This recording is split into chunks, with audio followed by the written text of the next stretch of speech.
कृष्णपादाय कृष्णपृष्ठाय श्रीमते भक्तिवेदांत स्वामिनिति नामिने नमस्ते सारस्वते देवे गौरवाणी प्रचारिणे निर्विशेष शून्यवादी पाश्चात्य देशतारिणे जय श्री कृष्ण चैतन्य प्रभु नित्यानंद श्री अद्वैत गदाधर श्रीवासादि गौर भक्त वृंद हरे कृष्णा कृष्ण कृष्णा हरे हरे हरे राम राम राम हरे हरे.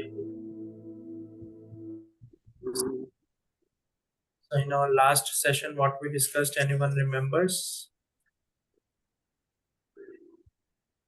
कर्म प्रभु जी कर्म जो Yes. शास्त्र विधित कर्म जो भगवान जो दिया है जो वही कर्म करना चाहिए. Okay. What he has allotted, that karma you have to do. Yes. So in last session, we discussed 4 verses of Srimad Bhagavad Gita. Yes. In these 4 verses, Krishna, he was sharing how this fruit, whatever activity we do, out of that activity there will be certain result. And the problem is with the fruit, not with the activity. Fruit is the thing which binds us into this material world. So Krishna was sharing that how this fruit, one who enjoys that fruit is the miser, Kripana, because he has got this opportunity of human life, but he wastes that human life just by enjoying fruits. He is busy in enjoying fruits. So that Krishna was saying that he is a Kripana, he is a miser, the one who enjoys the fruit. Now, further Krishna he told that a man who is engaged in devotional service, the one who is situated in Bhakti Yoga, on the platform of Bhakti Yoga, or one who is performing Bhakti Yoga, devotional services, that person is free from all sort of sinful reactions.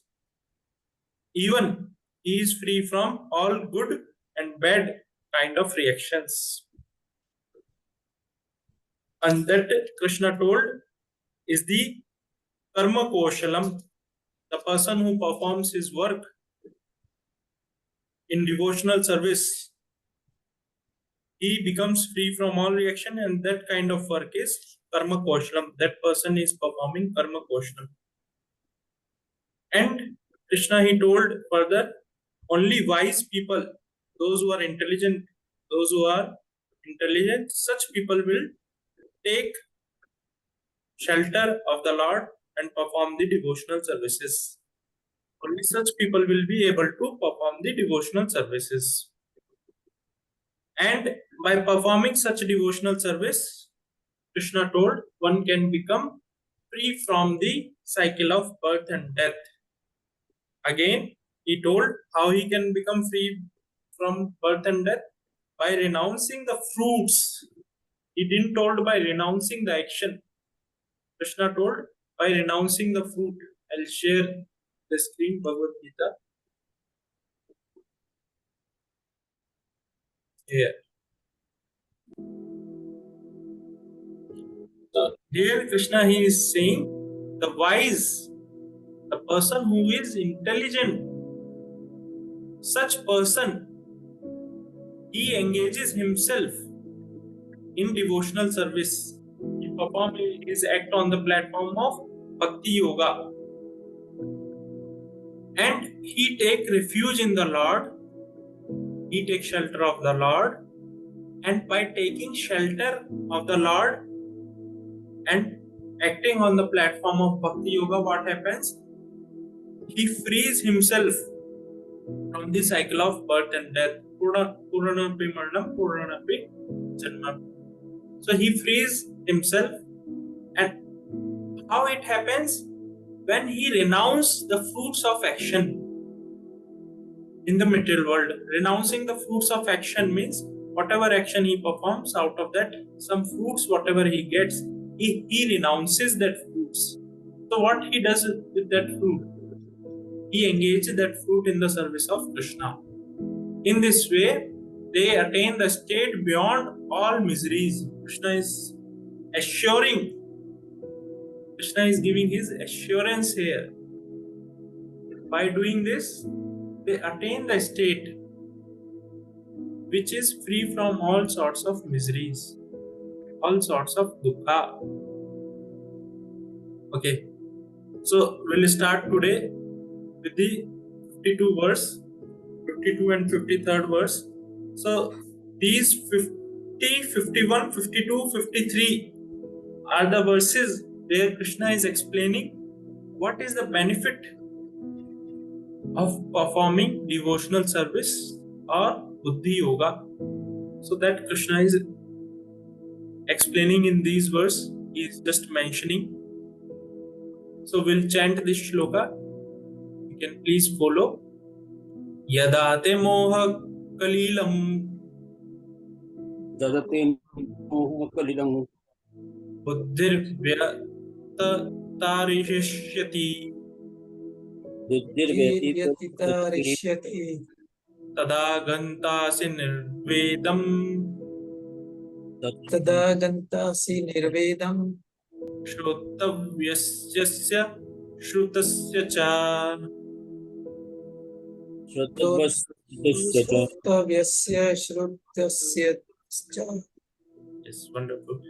Anyone would like to chant this shloka?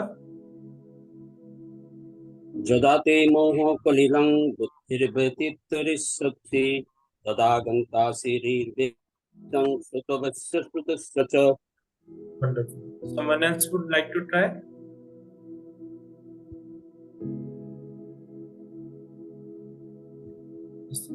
यदा ते मोहकलिलं बुद्धिवर्धितरिष्यति यदा गन्तस्य निर्वेद्यं श्रुतव्यस्य श्रुतस्य च.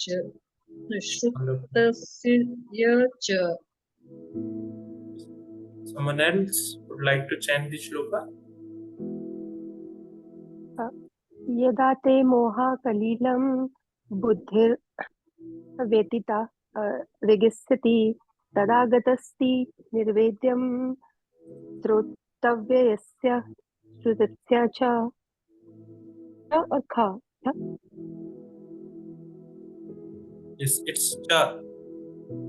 Okay. Ka. Anyone else?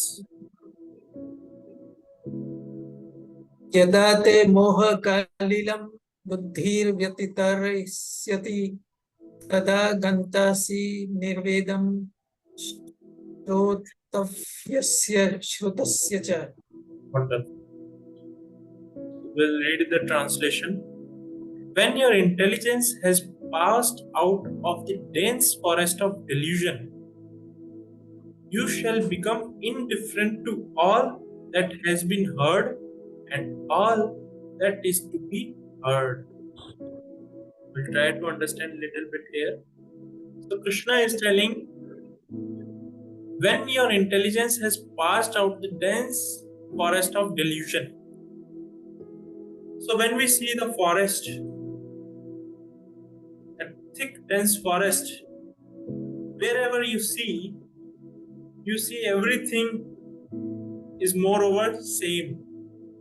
Whichever direction you go, you will get confused, you will get lost, you will see, oh, just few hours before I passed the same kind of situation or same kind of place I passed.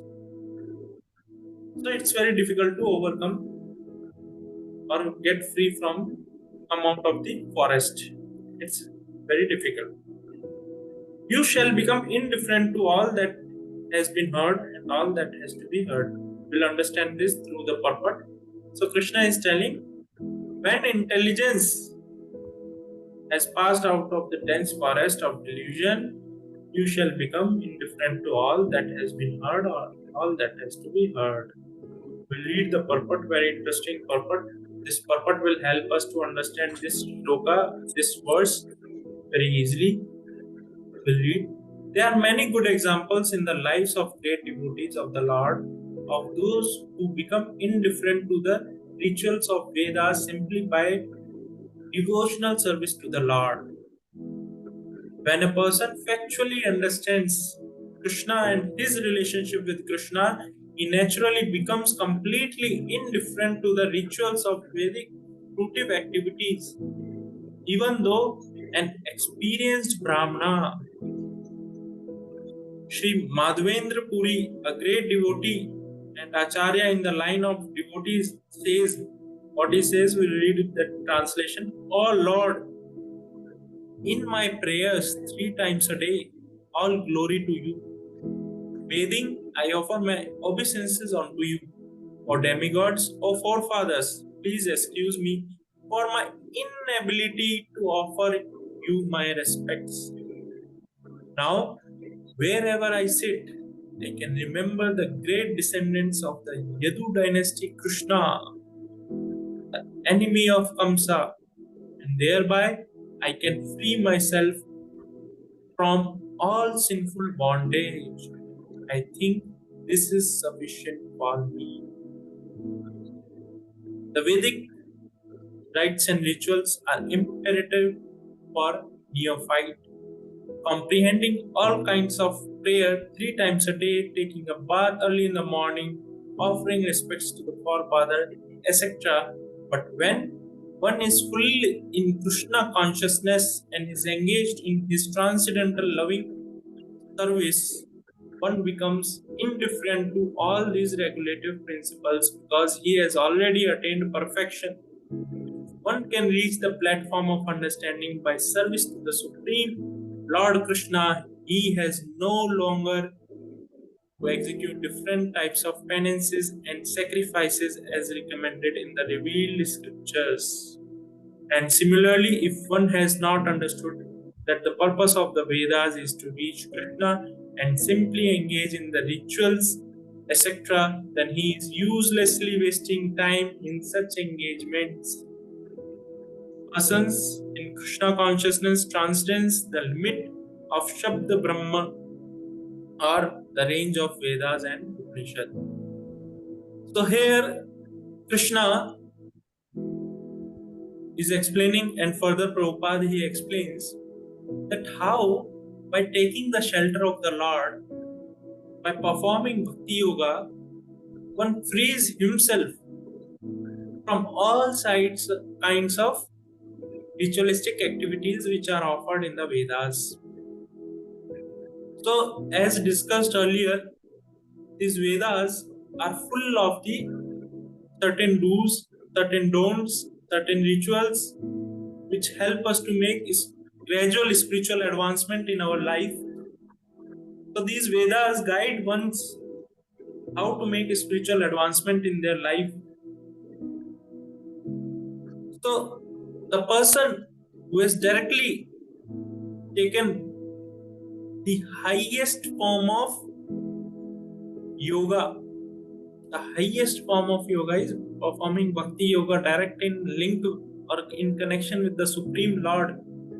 He immediately get free from all kinds of obligations. As soon as we take birth, we have certain obligations to perform towards our parents, towards the society, towards our relatives, towards the Dev Rishis, towards the demigods, towards men in general. So we have so many obligations to perform. Just like to breathe, we have to take oxygen. And that oxygen, the controller of that oxygen or air is a demigod, Vayudev. So we become obligated to that Vayudev. We take water, we have to drink water for our survival. We become obligated to Varuna Dev. So to different demigods, we become obligated.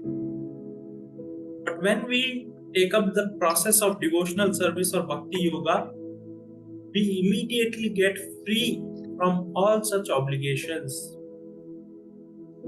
Just like a person is there He's driving his vehicle, he's driving his car on the road. He has to follow all sorts of rules and regulations while driving. Suppose he skips some red light, so immediately he will be fined. Nowadays they get online all such challans or whatever it is. So he has to follow certain rules and regulation. But suppose minister of that state or governor of that state or prime minister of India or president of India passes through that same road, they don't have to follow such rules and regulations. Or a person who is very VVIP, when he passes through that same route or a road, he does not follow the rules and regulation. He no need to follow. He has transcendence. He has rise above all these rules and regulations. Why? Why he has rise above? He is also a similar person like us. He is also Indian citizen. We are also Indian citizen. Why he has been given privilege? Because he has been engaging, or he has been engaging himself in the service of the nation, much more responsible service of the nation. So he is free from all such rules and regulations. Same way, when a person he takes up the process of devotional service, bhakti yoga, he serves the Lord by chanting Hare Krishna mantra, by reading the scriptures, by performing different ways of devotional service, by hearing about Krishna.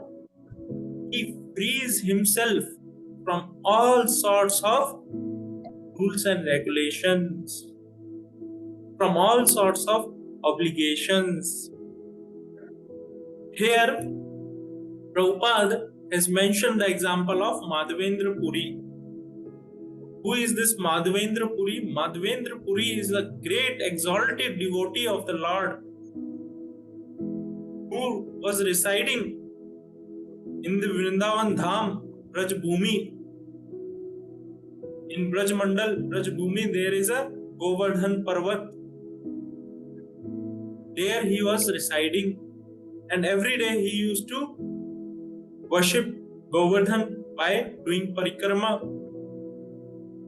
And he has taken one vow. Generally, the one who is in renounced order of life, a sannyasi, he has to do madhukari. Madhukari means he has to go some 5 to 7 people, and whatever they give those 5 people, he has to satisfy. Suppose at first house he does not get anything, he will go to second house, third house, fourth house. If he does not get anything at all from all 5 houses, he has to fast. He will not eat anything that day because he has not got anything. So this Madhavendra Puri, he took a vow that I will not do madhukari also. I will not do madhukari. I will not go to the people and ask for food. I don't have that much time. I will not waste my time. I will simply engage in Krishna's service, and whatever I will get, I will take it. So few days passed by, he did not get anything. He became very thin, very weak. One day, a cowherd boy, one young boy, he came to him and gave a milk, a pot which is full of milk. He gave to Madhavendra Puri. He told, Baba, please take this. Nearby, my mother, she has sent this for you. So he drank the milk, and as soon as he drank the milk, he felt different kind of experience by drinking the milk. Meanwhile, that boy told, "You please finish off this milk. I will go and play with my friends. Later on, I will come and collect this pot from you." So as soon as he drank the milk, entire milk is finished, he felt different kind of experience. It was a spiritual experience, a spiritual ecstasy. He could understand that this milk is not ordinary milk. And the boy who came is not ordinary boy. That was Krishna himself. And even this thing he saw in his dream also, that boy was none other than Krishna. Further, Krishna in his dream, that same boy, he asked him that I am residing in Govardhan, please take me out. My deity is there, my Vigraha is there, please take me out from there and start worshipping me. So Madhavendra Puri, this incident is just 600 years back.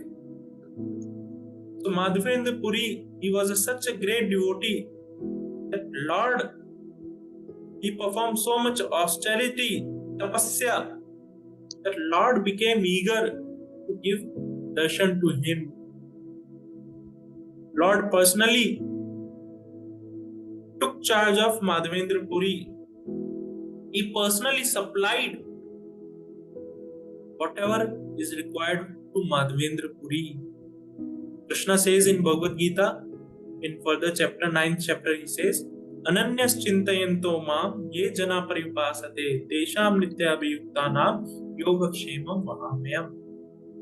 Those who are constantly thinking of me, worshipping me with love and devotion, to them I provide whatever they lack and I preserve whatever they have.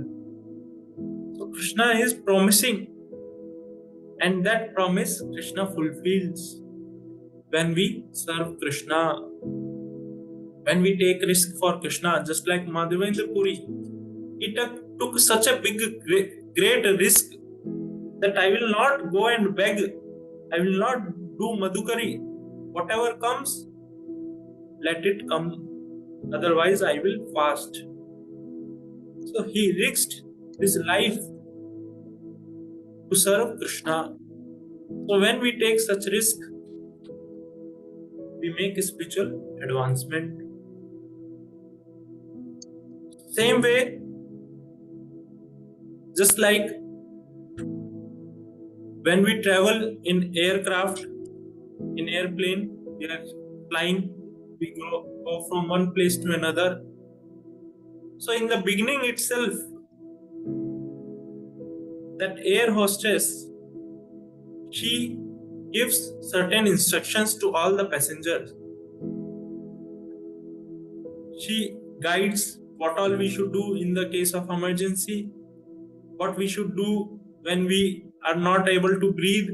There will be oxygen masks. There are some emergency exit, all these things. She introduce to the passenger, she guide or instruct to the passengers. Whereas in the same airplane, just behind one cabin, there is a pilot. There are 2, 3, one pilot, first officer, all such 2 to 3. They are sitting and they are going to fly the plane. To such pilots, she does not instruct all these things. Why? Because such pilots are above all these rules and regulations. They know all these things very well. They have been well trained how to manage all the situations, different sort of situations in the case of emergencies. So they are above all these things. Same way, a devotee or a person, when he starts serving Krishna, he takes shelter of the Lord, Supreme Lord. He becomes free from all such obligations. He becomes indifferent to all that has been heard and all that is to be heard. Just like with One more example we can understand. Suppose there is a hotel, very big 5-star hotel. You go stay there in that hotel, book a room for you, nice room. But suddenly in the mid of the night, that hotel caught fire. It caught fire. Now everyone is panicked. Emergency alarms are ringing. All that noise is there, and everyone is panic, rushing here and there, trying to save themselves. They don't know where to go. No lift is working. So they are completely bewildered. That hotel is some 20 floor height. So they are completely disturbed what to do. But when a rescue person or fire brigade, he comes, what he does not come through ordinary way. He simply comes, break the window, take the persons out, and he knows how to save them. Similar way, a devotee or a person, we are entrapped or we are entangled in this material world, which is full of miseries. So we have, when we take shelter of the Lord, we save ourselves from all sorts of miseries. Just like a person, when he take the help of the rescue person or a fire brigade, he can easily save himself and come out of that situation. Same way, when we take up the process of devotional service, we can save ourselves very easily. This human form of life has been compared to a boat. Just like if you want to cross over Pacific Ocean, how much ever expert swimmer you may be, you cannot cross that Pacific Ocean so easily. It is not at all possible, how much expert you may be. So what you need? You need a boat. You need a ship to cross over that Pacific Ocean. So this human form of life is that boat and ship. But now suppose you have got that boat and ship, you don't know how to ride that boat or ship, how to sail that ship. You need a captain. You need a proper captain who knows the direction. Even though suppose you know, oh, I have to ride this boat, but Pacific Ocean is so vast, you will get lost. You will get lost in that Pacific Ocean. It is so vast. After certain point, you will get lost which direction to go. Always sometimes there are storms, this, that, full of dynamics. You don't know which direction to go now. Everywhere, wherever you can see, there is a water. So what you need? You need a captain, a well-experienced captain. And when we take shelter of that captain, captain can easily cross over the Pacific Ocean.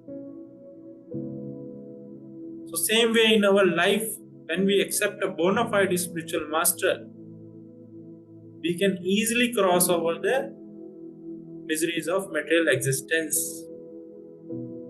We can easily cross. Right.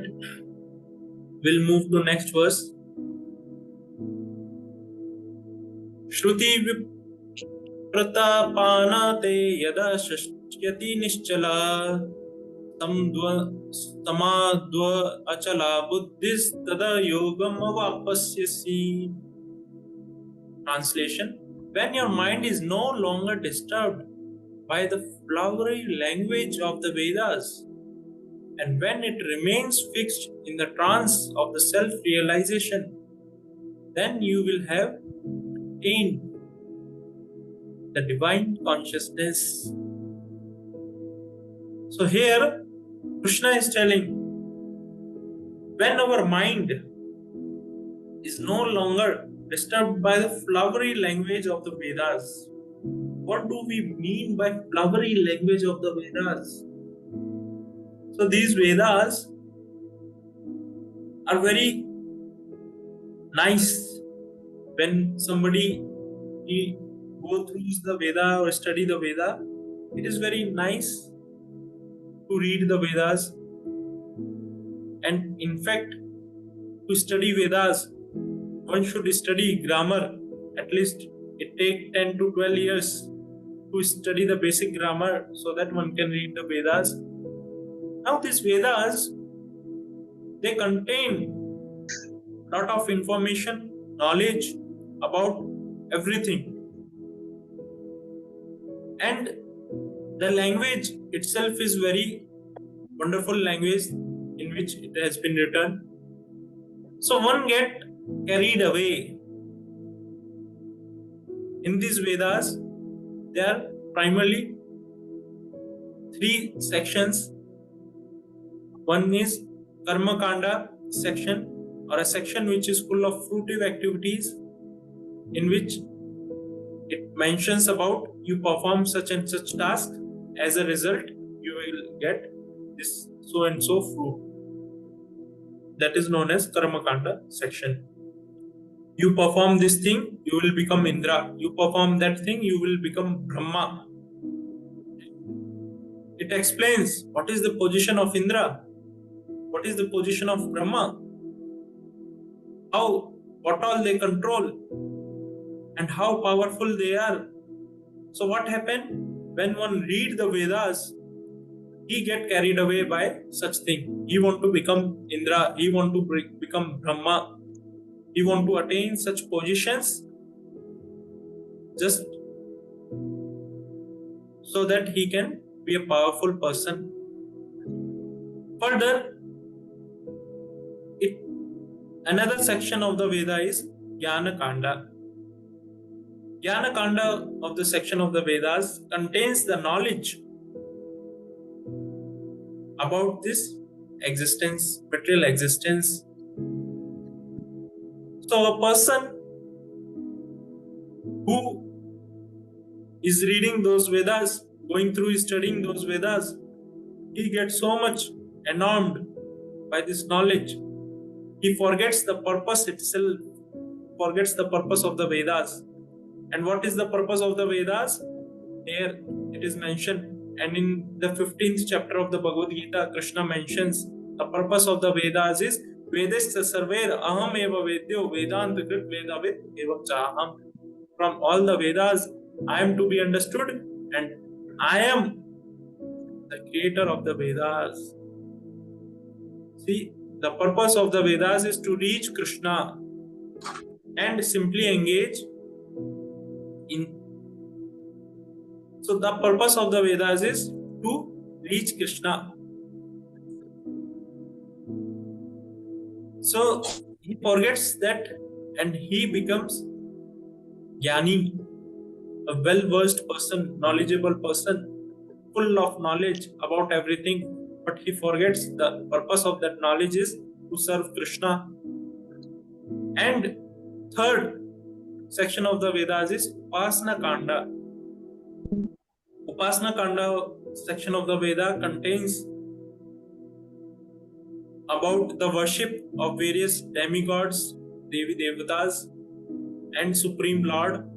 But it is so much mixed with this Karma Kanda and Jnana Kanda.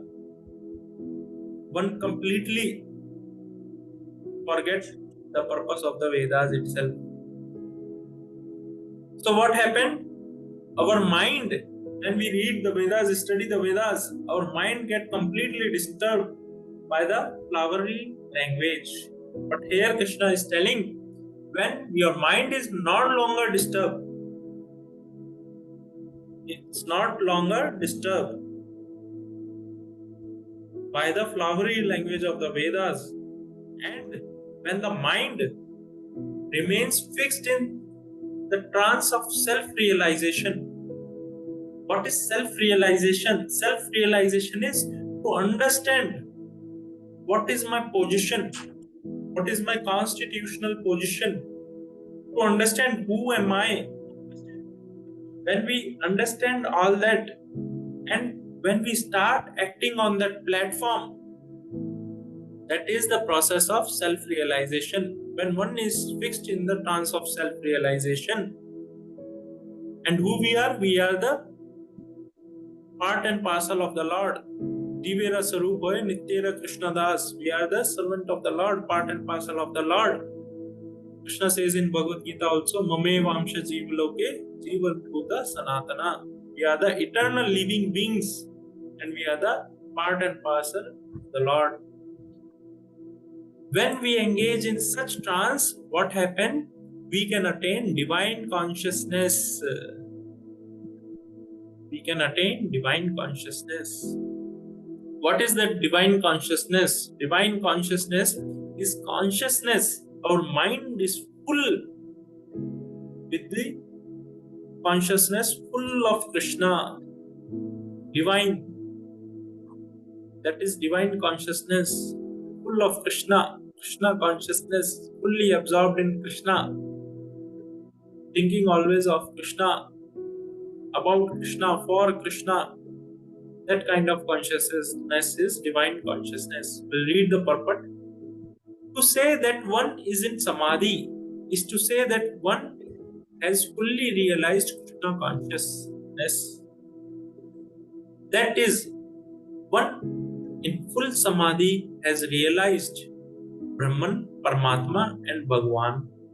The highest perfection of self-realization is to understand that one is eternally the servitor of Krishna, and that one's only business is to discharge one's duties in Krishna consciousness. A Krishna conscious person or unflinching devotee of the Lord should not be disturbed by the flowery language of the Vedas, nor be engaged in fruitive activities for promotion of to the heavenly kingdom. In Krishna consciousness, one becomes directly in communion with the Krishna, and thus all directions from Krishna may be understood in that transcendental state. One is sure to achieve results by such activity and attain conclusive knowledge. One has only to carry out the orders of Krishna or his representative, the spiritual master. So here, the terminology samadhi has been described.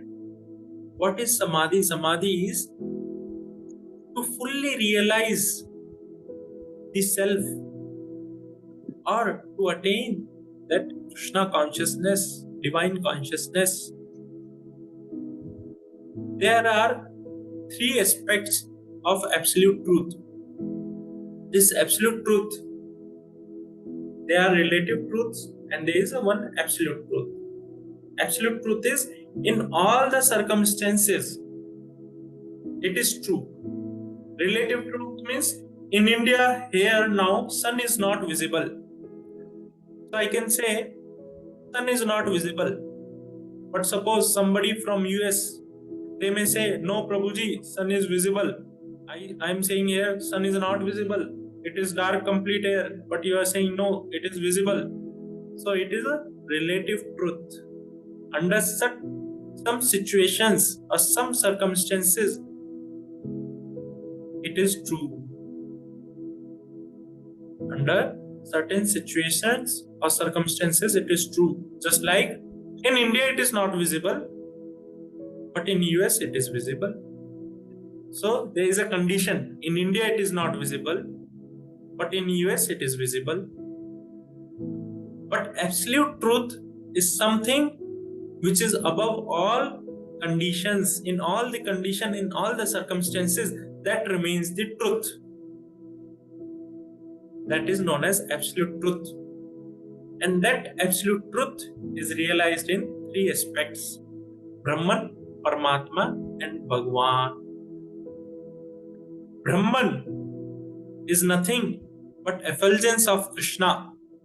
Just like sun has his sunlight, sun rays are there, right? Sun has his own sunshine, light. Same way Krishna, further in the Bhagavad Gita you will read, Krishna has his own effulgence, his own light. That is, we can understand as a Brahman. But in this Brahman, whoever tries to meditate or attain the stage of Brahman, to situate himself on Brahman platform, he can easily fall down back to material world again. He can easily fall back to material world. He can easily fall down. Paramatma realization. Paramatma is what? Super soul. Krishna, he expands himself as a super soul, Paramatma, and he is situated in all the living entity, in all the atoms. He is pervading the entire creation, entire universe, entire existence. So that Paramatma is situated in everyone's heart. Next level of realization is Paramatma realization. By the performance of Ashtanga Yoga, one meditate upon the Paramatma and realizes. And ultimate realization is Bhagwan realization. Bhagwan realization is understanding Krishna, the position of Krishna and the relationship with Krishna. That is the highest level of realization. What is our relationship with Krishna? And situate in that platform is the highest level of realization. Now, when a person, suppose a person is there, he is riding the bicycle. He is riding that bicycle and he has to travel hundreds of kilometers from one city to another. He has to travel. We see that soon the car is going to pass by. A jeep or a car is going to pass by. So what he does, he just simply catch hold that car or jeep with his hand. Now he is also riding with the same speed as car is passing. Suppose car is driving by a speed of 100 km. He also attained that speed, same speed of 100 km per hour. Earlier he was just 10 or 20 kilometers per hour he was riding. Now he is 100 kilometers per hour. Same way, when we serve Krishna, take direct shelter of Krishna, under the guidance of a bona fide spiritual master or his representative, Krishna's representative, we accept Bhakti Yoga or shelter of Krishna, or we situate ourselves on the platform of Bhakti Yoga. What happens? We attain that supreme consciousness immediately, divine consciousness. How? When we chant Hare Krishna mantra, when we read these scriptures scrutinizingly, this is the way we hold that vehicle. Just like that bicycle person, he holds that vehicle, car. Same way, when we take up this process of devotional service, even though this material world, which is full of such dualities, such miseries, one can easily cross over and one attains the supreme consciousness, divine consciousness. We see now and then so many chaotic situations are arising in the entire world. You might be seeing all that in the newspapers, in media, that somewhere or other there is some sort of chaos is happening. So this material world is full of such miseries. But one can attain that supreme consciousness very easily. Now, here As mentioned, as here also Krishna mentions in the previous verse, only wise, intelligent people, they will take part in the process of devotional service. So Prabhupada explained this. He says, once a master, he gave a gem, very rare gem, very, expensive, antique gem stone to his disciple. And he asked, actually, the disciple, he asked his spiritual master, even though we are distributing the highest thing to the entire world, that you are not this body, we are guiding the people, but still these people, they do not show any interest. He is asking his spiritual master. What is he asking?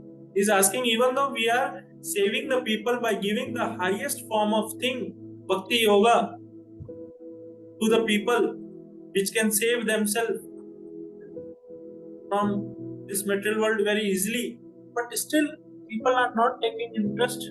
They are not able to understand why it is so.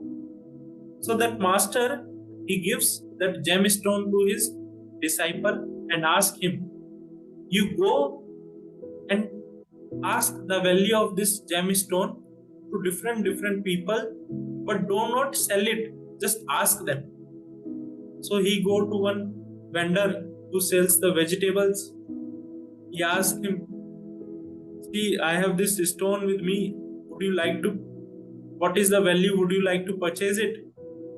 He say, in return I can give you some vegetables, 2-3 kilo of vegetables, and I can use this gemstone as a weight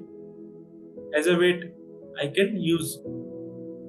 He says, okay, I'll think about it. Then he moves to another shopkeeper, and that shopkeeper has a business of cloth. He is a cloth merchant. He sells the cloth. So he asks that person, would you like to purchase this gemstone, sir? He says, this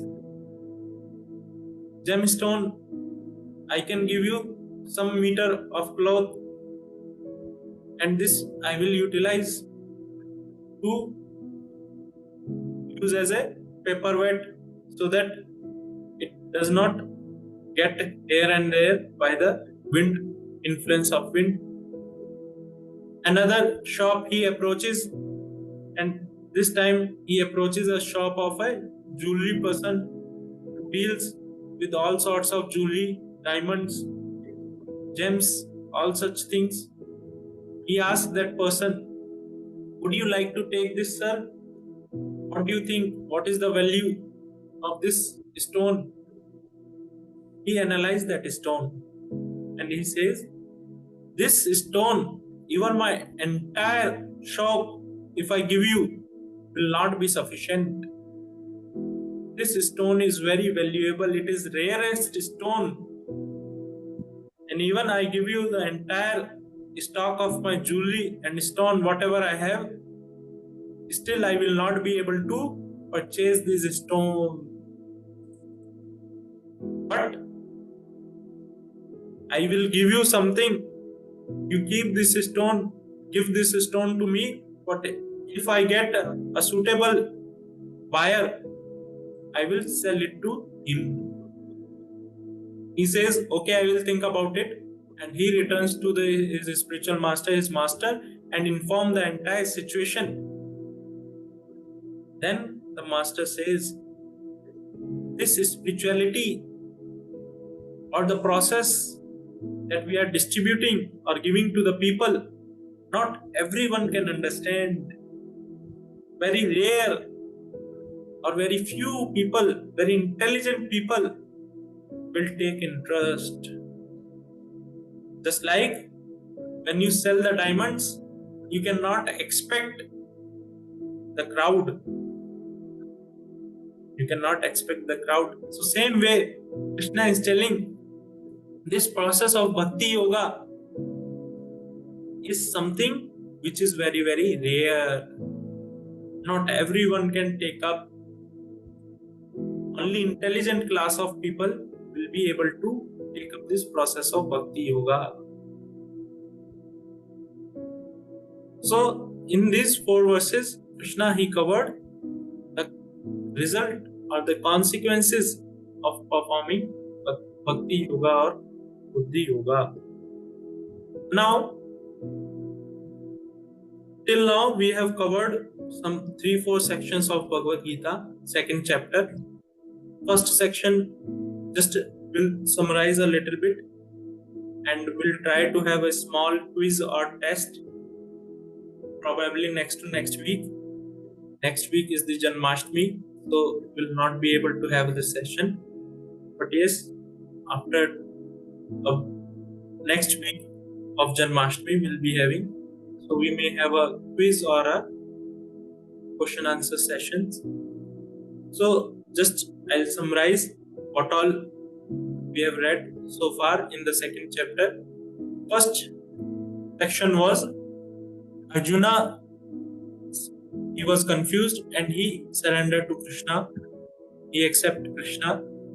That was from the verse number first to verse number 10. He was surrendered to Krishna. Then 10 onwards, 11 to 30 verse was Sankhya Yoga, in which analysis of body and soul was given. Further, from verse number 31st to 37 was Sakama Karma Yoga. Sakama Karma Yoga means we perform action and in result we want something. We want some fruit. That is Sakama Karma Yoga. Further, from verse number 38 to 53 was Nishkama Karma Yoga or Bhakti Yoga, or we can say acting on the platform of intelligence, performing devotional service. Nishkama Karma Yoga, where we perform our action. We perform our action completely for the pleasure of the Lord without any expectation of the result. So 53rd till 53rd we have covered so far. So we are good for today. Anyone has any question or anything to ask, please feel free to ask or share.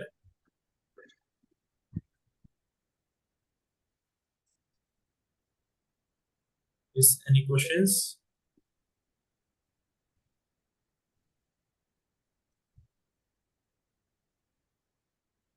Okay. So we'll start with chanting. Yeah. Prabhuji, I have one question. Yes, please. You were telling the story of, I forgot the name of the saint, where he he will beg to the, I mean, he will ask for the bhiksha for 5 houses, and if he gets anything, then that will be his meal for the day. And he did not get anything, and then finally when Krishna appeared and gave him the food, and he was so indebted to him, and he said, no, I will not now I will not even ask for those 5 houses. Whatever I'll get, I will get, otherwise that's okay for me.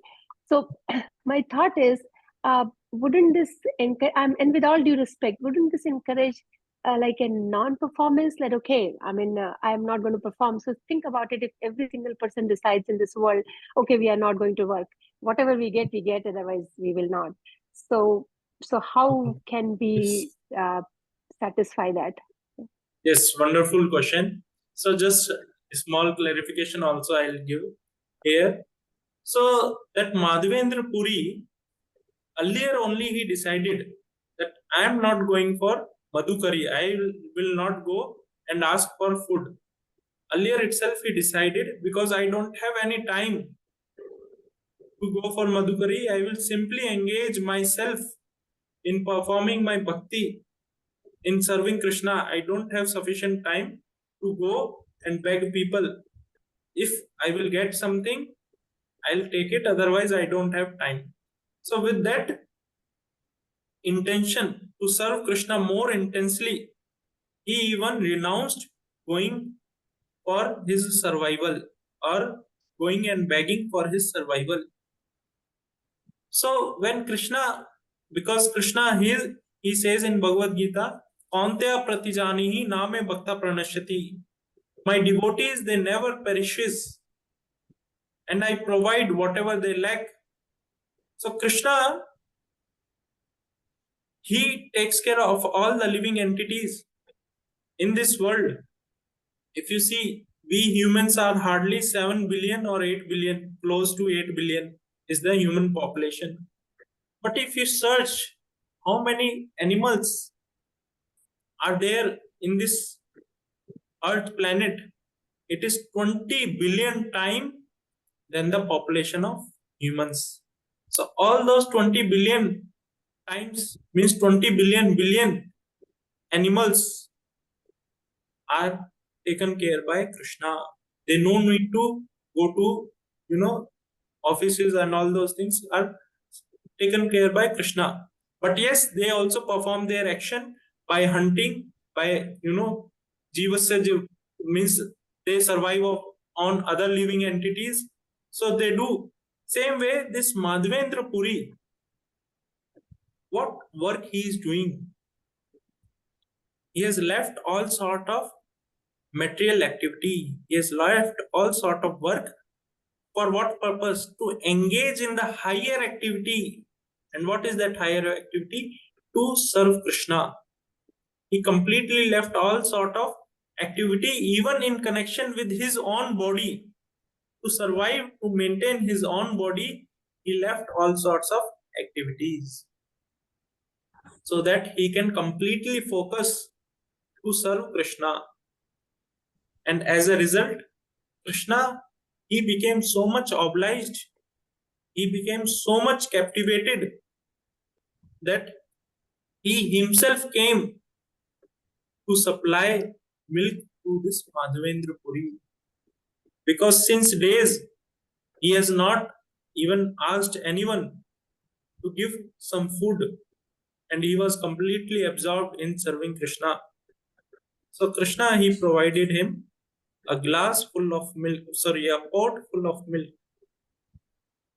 So when we engage ourselves in Krishna's activity, we may think, okay, if I work 10 hours, I am working. If I work 12 hours, I can gain something more. If I work 14 hours, I will get more. But if we simply engage 1 hour or 2 hours in Krishna's service, even Krishna will take care of entire day.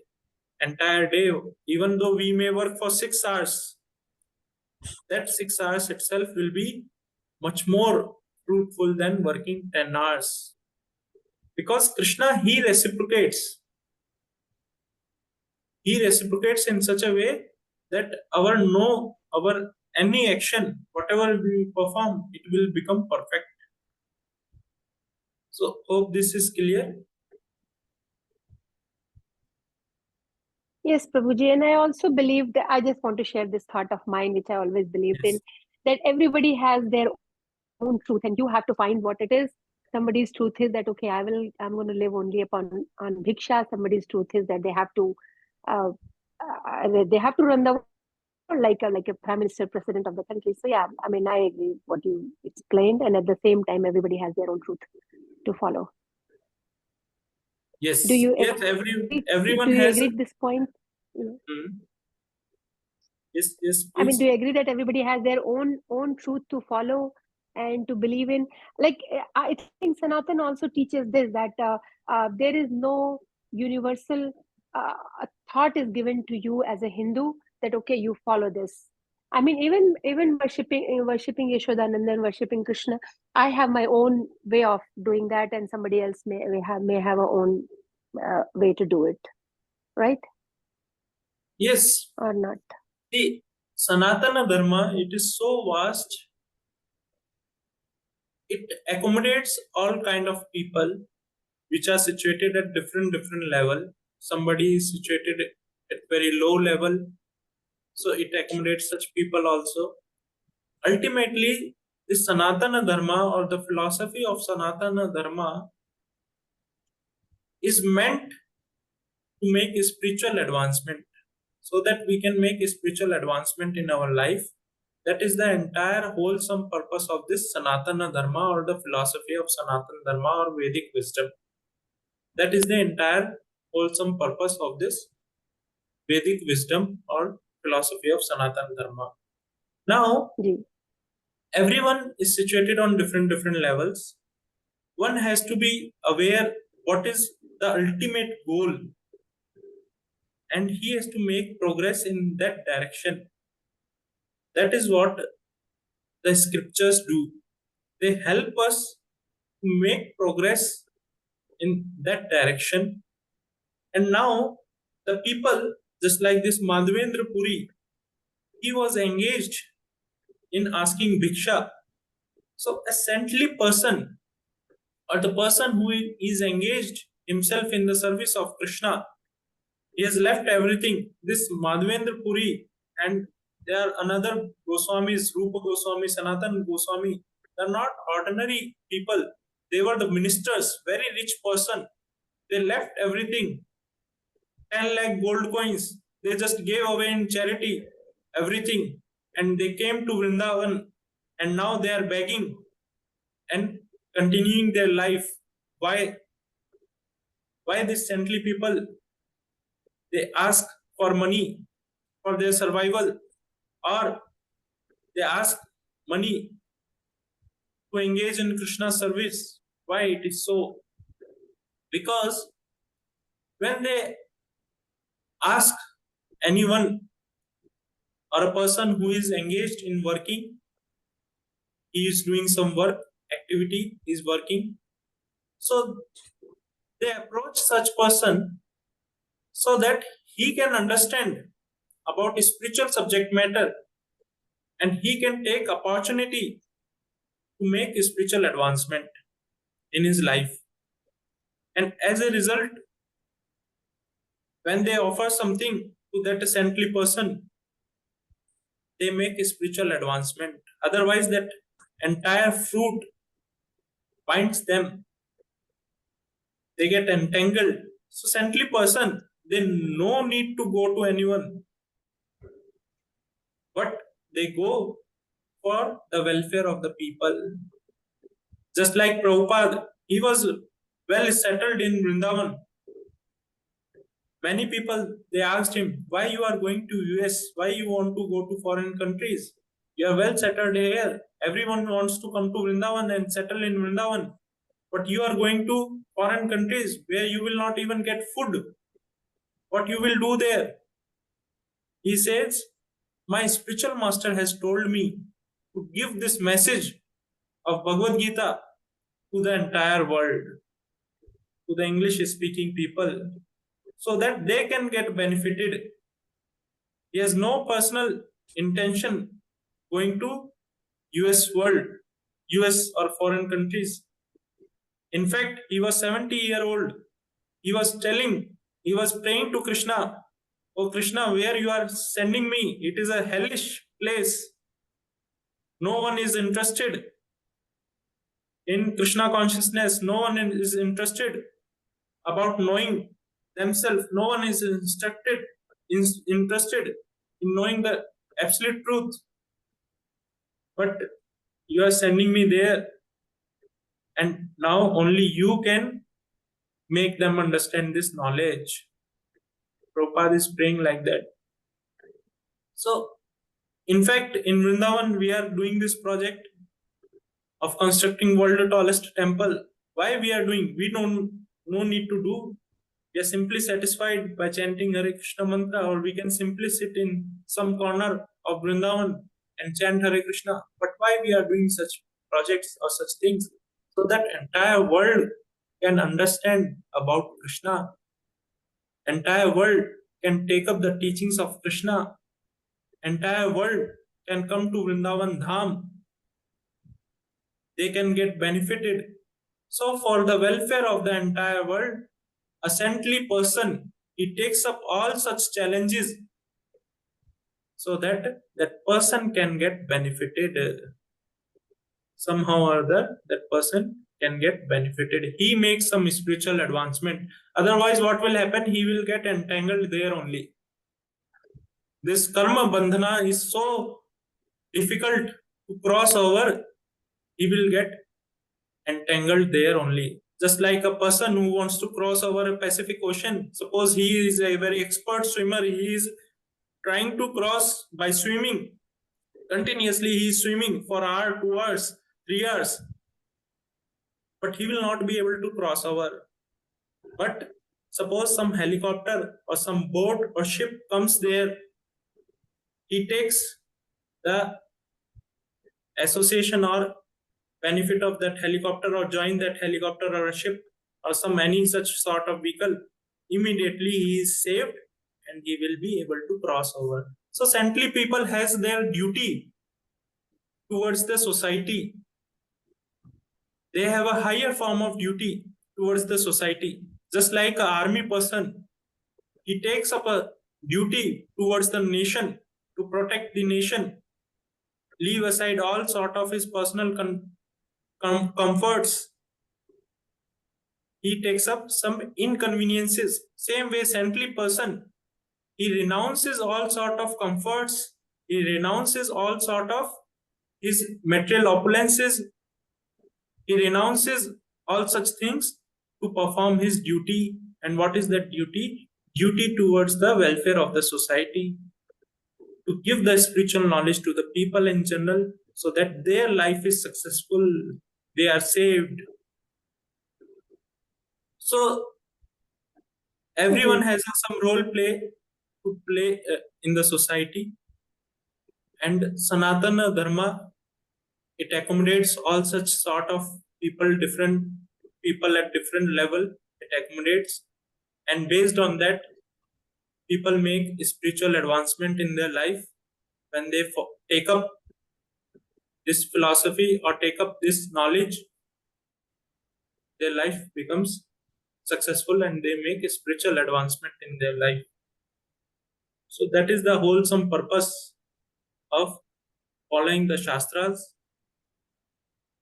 and serving Krishna.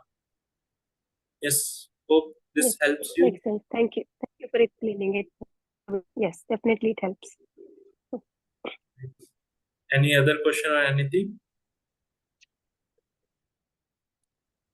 So, the saintly persons, they have primarily 6 duties to perform. What are those 6 duties? Patana Patan Yajana Yajan Dana Pratigraha. Patana Patan. He will study the scriptures and he will make other people also understand the scriptures, what scriptures are saying. Patana Patan Yajana Yajan. He will engage himself in the service of the Lord. He himself will engage in serving Krishna, and he will guide other and help other to engage in the service of Krishna. Patana Patan Yajana Yajan Dana Pratigra.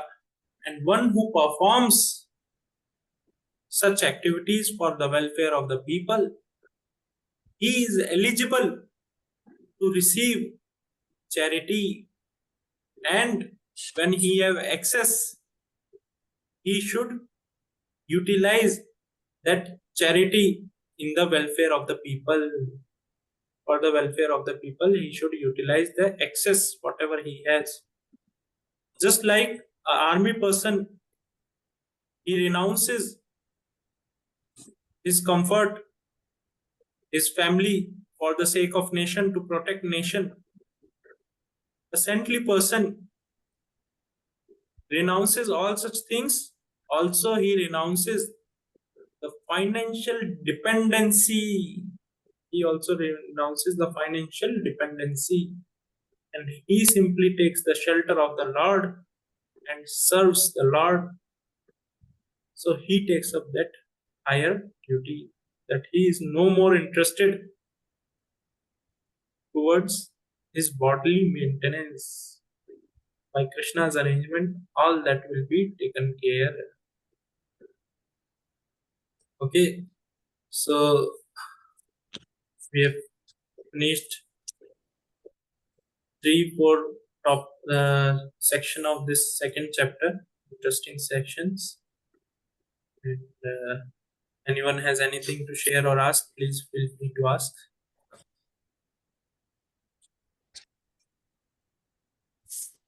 Okay, so we'll close here. Srimad Bhagavad Gita ki, Srila Prabhupada जय ki, जय Hare Krishna. हरे कृष्ण प्रभु जी हरे हरे कृष्ण